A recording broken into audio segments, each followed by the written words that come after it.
بسم اللہ الرحمن الرحیم۔ السلام علیکم۔ جب بنی اسرائیل کی قوم کو گائے ذبح کرنے کا حکم دیا گیا تو بنی اسرائیل نے جب یہ سمجھ لیا کہ شاید گائے کے ذبح کرنے میں کوئی خاصیت ہوگی کہ اس کا کوئی حصہ مردے پر مارنے سے مردہ زندہ ہو کر اپنا قاتل بتا دے گا، لیکن انہوں نے اجتہاد سے کام لیا کہ شاید ہر گائے میں یہ خاصیت نہ ہو۔ اس بنا پر حضرت موسیٰ علیہ السلام پر سوالات کا دروازہ کھول دیا اور اس عجیب گائے کے اوصاف کی تحقیق میں بہت دور نکل گئے۔ حضرت ابو ہریرہ رضی اللہ تعالی عنہ کی حدیث ہے کہ جناب سرور دو عالم حضرت محمد صلی اللہ علیہ وآلہ وسلم نے فرمایا، اگر بنی اسرائیل کوئی بھی گائے پکڑ کر ذبح کر دیتے تو کفایت کرتا، لیکن انہوں نے اپنے اوپر سخت گیری کی، اس لیے اللہ تعالیٰ نے بھی ان پر سخت گیری فرمائی۔ اب بنی اسرائیل حضرت موسیٰ علیہ السلام سے سوالات کرنے لگے کہ اللہ تعالیٰ سے اس گائے کی عمر پوچھ کر ہمیں بتایا جائے۔ اللہ تعالیٰ نے فرمایا کہ اس کی عمر جوانی کی ہے، نہ بوڑھی ہے نہ کنواری ہے، بلکہ دونوں عمروں کے درمیان میں ہے۔ اب بھی اگر اس عمر کی کسی گائے کو ذبح کر دیتے تو ان کا مقصود حاصل ہو جاتا، لیکن انہوں نے دوسرا سوال کر دیا کہ اللہ تعالیٰ سے پوچھ کر بتائیں کہ اس کا رنگ کیسا ہے، کیونکہ ادھیڑ عمر کی گائے تو بہت ہیں۔ تو اللہ تعالیٰ نے فرمایا کہ اس کا رنگ گہرا زرد ہے جو دیکھنے والوں کو خوش کر دیتی ہے۔ لیکن بنی اسرائیل کو اب بھی تشفی نہ ہوئی اور تیسرا سوال کیا کہ اس گائے میں کوئی منفرد وصف ہو تو وہ بھی بیان کیا جائے، کیونکہ زرد رنگ کی گائیں تو بھی بہت ہیں۔ لیکن آگے وہ کہتے ہیں جسے اللہ تعالیٰ نے قرآن مجید میں بیان فرمایا، ترجمہ: اور اگر اللہ نے چاہا تو ہم ضرور ہدایت پائیں گے۔ حدیث شریف میں ہے کہ اگر بنی اسرائیل کلمہ انشاءاللہ نہ کہتے تو اس گائے کو ہرگز نہ حاصل کر سکتے تھے اور ان کی تشفی خاطر نہ ہوتی۔ اب آگے جو صفات بیان کی گئی ہیں یہ دراصل بیلوں کی ہیں، اور پہلے کی ضمیریں اور بقرہ میں تائے تانیث یہ ظاہر کرتی ہیں کہ یہ گائے تھی۔ اس کا بعض مفسرین نے اس طرح جواب دیا ہے کہ ہر شہر اور ہر زمانہ کی عرف و عادت مختلف ہوتی ہے، شاید اس زمانہ میں اور اس شہر میں کلبہ رانی اور آب کشی میں گایوں کا استعمال رائج ہوگا۔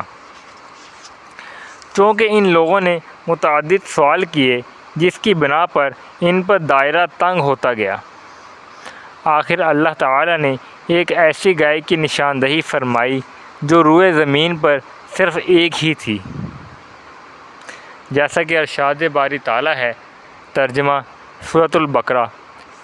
کہا موسیٰ نے کہ فرماتے ہیں اللہ تعالیٰ کہ وہ گائے محنت کرنے والی نہیں کہ جوتی ہوئی ہو کہ پھاڑے زمین کو یا پانی دیتی ہو، کھیتی کو بے عیب ہے، اس میں کوئی داغ نہیں،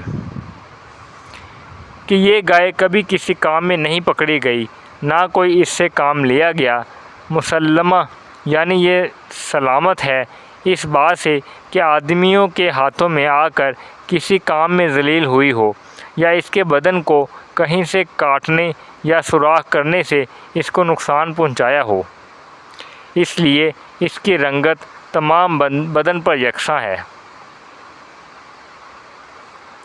بنی اسرائیل میں ایک بہت نیک شخص تھا اور اس کا ایک لڑکا تھا، اور اس بزرگ کے پاس ایک گائے کی بچڑی کے سوا اور کوئی چیز نہ تھی۔ اس نے اس کو پکڑ کر اس کی گردن پر مہر لگا کر ابراہیم علیہ السلام و اسحاق علیہ السلام و اسماعیل علیہ السلام و یعقوب علیہ السلام و یوسف علیہ السلام کے خدا کے حوالے کر دیا اور کہا کہ خدایا، میں اس کو اپنے بیٹے کے لیے تیرے پاس امانت چھوڑتا ہوں کہ جب میرا بیٹا بڑا ہو جائے تو یہ اس کے کام آئے۔ یہ کہہ کر اس نے گائے کو جنگل میں چھوڑ دیا۔ اس کے کچھ عرصہ بعد وہ بزرگ انتقال کر گئے اور یہ بچڑی اسی طرح جنگل میں چرتی اور درختوں کے پتوں سے پرورش پاتی اور بسبب عنایت الہی درندوں وغیرہ کی آفت سے محفوظ رہتی۔ یہ لڑکا بھی اپنے والد کی طرح دن رات عبادت الہی میں مشغول رہتا۔ اس نے رات کے 3 حصے کر لیے تھے، ایک حصہ والدہ کی خدمت کے لیے اور ایک حصہ عبادت کے لیے اور ایک حصہ سونے کے لیے۔ اور جب صبح ہوتی تو رسی اور کلہاڑا لے کر جنگل جا کر وہاں سے لکڑیاں کاٹ کر لاتا اور بازار میں فروخت کر دیتا، اور ان لکڑیوں کی قیمت کے بھی 3 حصے کر دیتا، ایک حصہ اپنے لیے، ایک والدہ کے لیے اور ایک فقراء و مساکین کے لیے۔ مدت تک اسی کام میں مشغول رہا۔ ایک دن والدہ نے کہا کہ تیرا باپ جنگل میں تیرے لیے ایک بچڑی چھوڑ گیا تھا، اور ابراہیم علیہ السلام، اسحاق علیہ السلام، اسماعیل علیہ السلام، یعقوب علیہ السلام اور یوسف علیہ السلام کے رب کے پاس امانت رکھ گیا تھا۔ اب وہ بچڑی جوان ہو کر گائے بن چکی ہوگی۔ میں چاہتی ہوں کہ تو جو روزانہ جنگل سے اپنی پیٹھ پر لکڑیاں لاد کر لاتا ہے، اس سے کہیں تیری پیٹھ زخمی نہ ہو جائے۔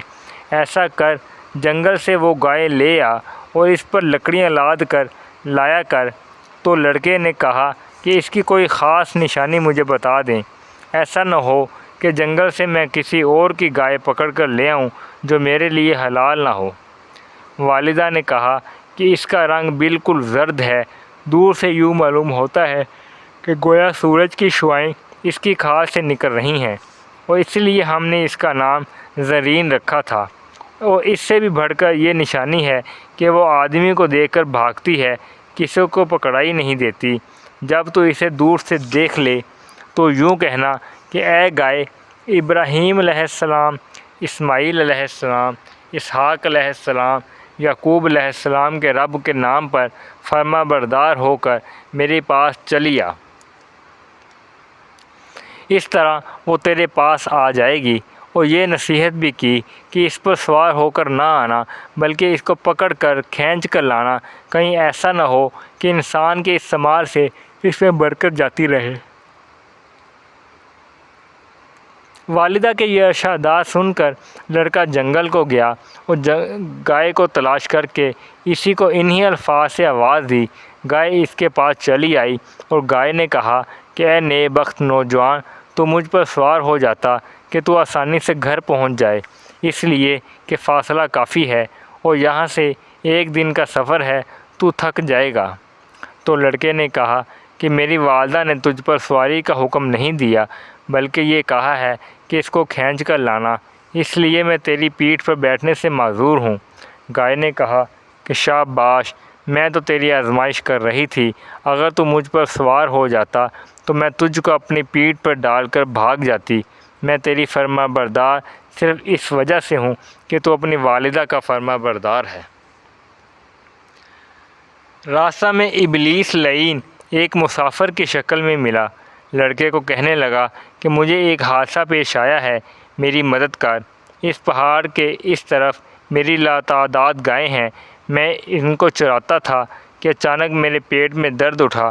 میں قضائے حاجت کے لیے آیا، اب وہ واپس جانا چاہتا ہوں، لیکن پیٹ میں سخت تکلیف ہے۔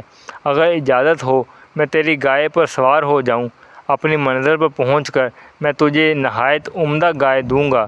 لڑکے نے کہا میری والدہ نے مجھ کو سوار ہونے سے منع کیا ہے، میں تجھ کو کیسے سوار کر سکتا ہوں؟ ابلیس نے کہا کہ مجھ سے کرایہ لے لے۔ تو لڑکے نے کہا کہ میں کسی صورت میں والدہ کی حکم عدولی نہیں کر سکتا۔ جب ابلیس نے اس کو بہت ستایا تو اس نے بلند آواز سے کہا اے خدائے ابراہیم و اسماعیل و اسحاق و یعقوب، اس بدذات شخص سے تو مجھ کو نجات دے۔ ابلیس نے جب یہ آواز سنی تو ایک جانور کی صورت بن کر جلدی سے اڑ گیا۔ والسلام، السلام علیکم ورحمۃ اللہ وبرکاتہ۔